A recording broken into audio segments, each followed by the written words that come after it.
చంద్రగిరి కోట. ఇది మన రాష్ట్రంలో చిత్తూరు జిల్లాలో ఉన్నది. తిరుపతి పట్టణానికి 14 కిలోమీటర్ల దూరంలో ఉన్నది. పురాణ గాథలను అనుసరించి ఇచట ఎత్తైన కొండపై చంద్రుడు తపస్సు ఆచరించి శివుణ్ణి ప్రసన్నం చేసుకుని వరములు పొందినాడని, అందుచేతే చంద్రగిరి అని పేరు వచ్చిందని స్థానికులు అంటారు. చంద్రగిరి కోట చుట్టూ ఎత్తైనటువంటి కోట గోడలు ఉంటాయి. కోట చుట్టూ కూడా కందకములు తవ్వి మొసళ్ళు పెంచారని ప్రతీతి. ఈ కోటలో ఎత్తైనటువంటి భవనాలు ఉన్నాయి. రాజమహల్, రాణిమహల్, కొన్ని దేవాలయాలు కూడా ఉన్నాయి. కోట యొక్క ప్రహరీ గోడలు, బురుజులు స్పష్టంగా చూడవచ్చు. రాయలవారు భోజనం చేసేటప్పుడు ఈ ప్రాంతంలో గంట కొడతారని ప్రతీతి. కొండపై గంట కొట్టే ప్రదేశము. ఇచ్చట శివాలయము ఉన్నది.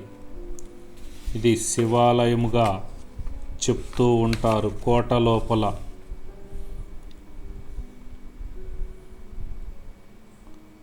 లోపలికి వెళ్ళే దారి జడ్ ఆకారంలో వంపులు తిరిగి ఉంటుంది. శత్రువులు వచ్చినా వేగంగా లోపలికి రాకుండా ఈ అమరిక ఏర్పాటు చేసి ఉంటారు. ముఖద్వారాలు, 2 ముఖద్వారాల మధ్యలో మలుపులు ఉంటాయి.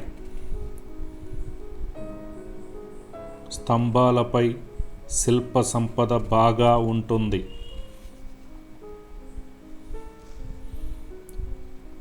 లోపల చిన్న చిన్న రాజరాజేశ్వరి దేవాలయం అంటాం. ఇక్కడ చూడండి, జడ్ ఆకారంలో ఉన్నటువంటి మలుపు ఉన్నది. శత్రువులు లోపలికి జొరబడిన వేగంగా లోపలికి రాకుండా ఈ అమరిక ఏర్పాటు చేసి ఉంటారని భావిస్తున్నారు. గోడలపై అక్కడక్కడ జంతువుల బొమ్మలు ఉన్నాయి.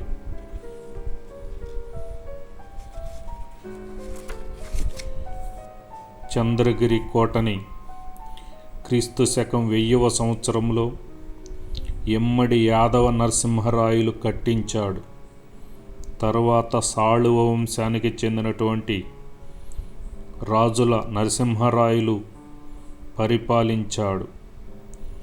విజయనగర రాజులు తళ్ళికోట యుద్ధములో ఓడిపోయినాక హంపి నుండి చంద్రగిరికి వచ్చారు. 1585లో అరవీటి వంశపు రాజులు శ్రీ వెంకటపతి రాయల కాలంలో చంద్రగిరి కోట బాగా ప్రాచుర్యంలోకి వచ్చినది. కోటలో రామాలయము, శివాలయము ఉన్నాయి. రామాలయం శిథిలావస్థలో ఉన్నది. శివాలయానికి స్థానిక ప్రజలు ప్రస్తుతము వెళ్ళుచున్నారు.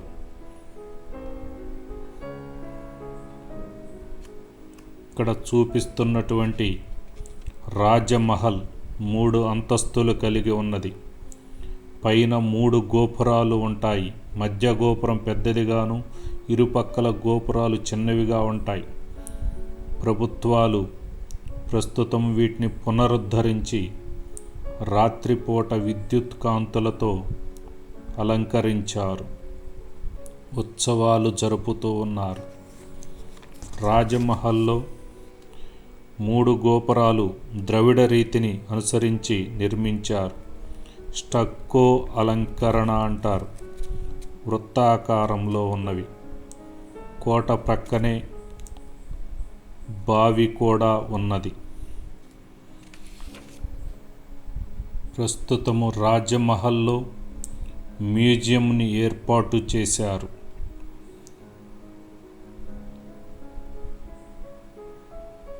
రాణిమహల్ అంటారు దీన్ని. రాణిమహల్ 2 అంతస్తులు ఉంటుంది. పై అంతస్తులో రాజు, రాణి ప్రజలు దర్శించుకోవడానికి, సైనికులతో సమావేశం కావటానికి ఉపయోగించారు. సైనికులు అక్కడే నివసించేవారని చెబుతారు.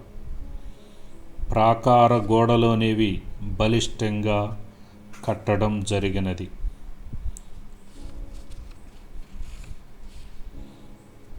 కట్టడాల్లో ప్రధానంగా రాయిని ఎక్కువగా వాడారు.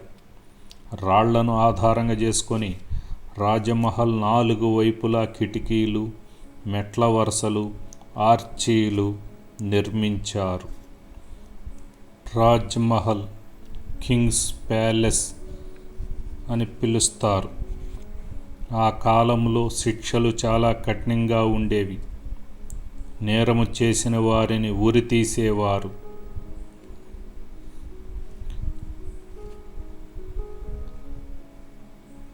ప్రస్తుతము రాజ్మహల్ ముందు పార్కును ఏర్పాటు చేశారు. సందర్శకులు ఈ పార్కులో సేదతీరుచున్నారు.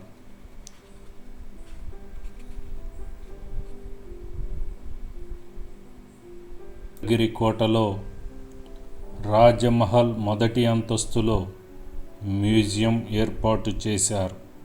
విజయనగర రాజుల కాలం నాటి శిథిల కట్టడాలు, శిల్ప సంపద, కాంస్య విగ్రహాలు సేకరించి మ్యూజియంలో భద్రపరిచారు.